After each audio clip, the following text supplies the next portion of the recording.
Here's a demonstration of how the flam and the double stroke roll are related, and also I'm going to insert the Swiss Army triplet into the equation. Flam is a downstroke and an upstroke in each hand.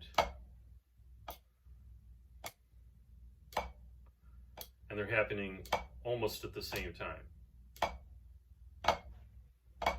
The double stroke roll is a downstroke and an upstroke in each hand, where they're happening consecutively. The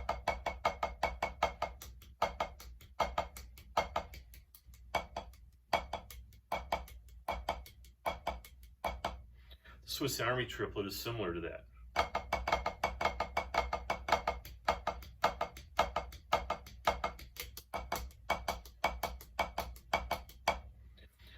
So if we start with the flam, where the two sticks are playing almost at the same time, and then separating them a little bit, we'll get the Swiss Army triplet, and then separating them more so that they happen one after another, we'll get the double stroke roll.